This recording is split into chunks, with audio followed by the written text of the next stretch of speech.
My dear friends, we have entered a new year in history, and stepping into this month of January, it becomes even more special for us, sons, daughters, and devotees of Don Bosco, whose feast day we celebrate on the last day of January, and thus have this entire month dedicated to him.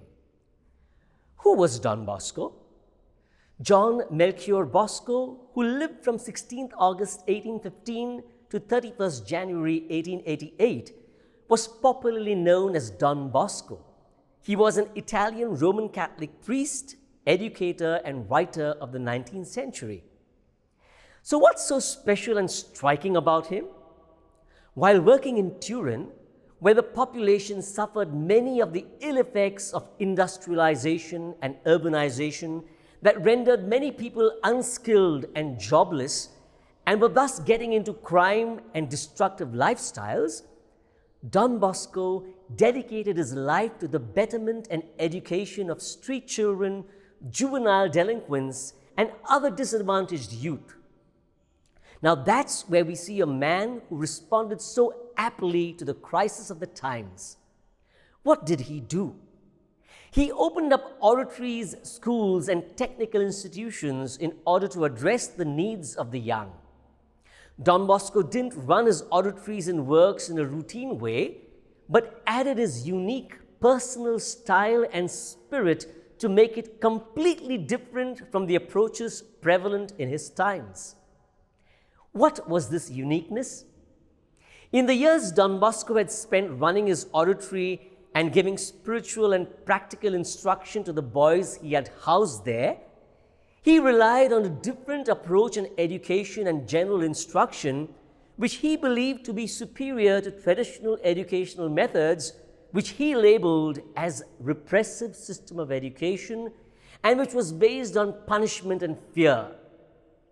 He called his approach the preventive system, and in 1887, he penned down a systematic exposition of his educational system in his essay, The Preventive System of the Education of the Youth.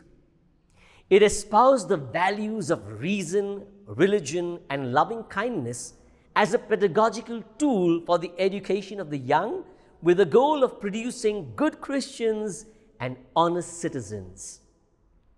Don Bosco's teaching methods were thus based on love rather than punishment.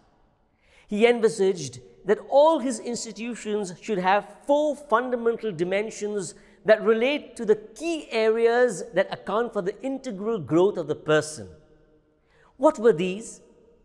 He designed his institutions to be, first, a home where the child is loved, and so that's where emotional growth is taken care of. Second, a playground where a child is socialized. It factors the physical and social growth of the individual. Third, a temple where the child is grounded in the divine, and that takes care of the spiritual growth.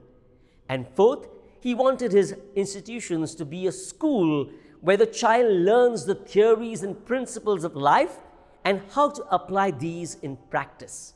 And that takes care of intellectual growth. A follower of the spirituality and the philosophy of St. Francis of Sales, Don Bosco was an ardent devotee of Mary, Mother of Jesus, under the title Mary, Help of Christians. In order to carry out his momentous works for the upliftment and empowerment of the poor young, and to ensure that it does not die with him, he founded the Society of St. Francis de Sales, which today is the Congregation of the Salesians of Don Bosco. Together with Maria Domenica Mazzarello, he founded the Institute of the Daughters of Mary, Help of Christians, a religious congregation of nuns dedicated to the care and education of poor girls. Dominic Savio was one of the boys in his oratory whom he taught and of whom he wrote a biography that helped this young boy be canonized a saint in the Catholic Church.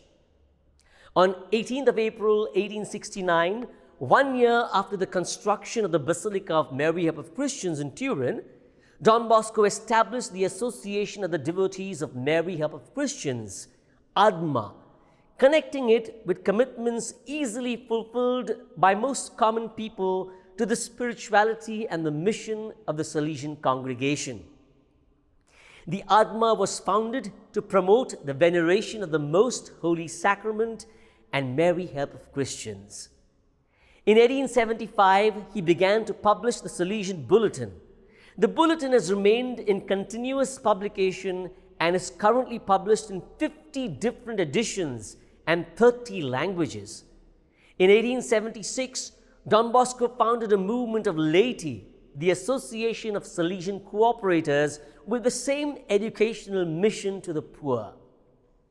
Don Bosco established a network of organizations and centers to carry on his works, which are executed today by the vast Salesian family, which he has left as a legacy of love for the young.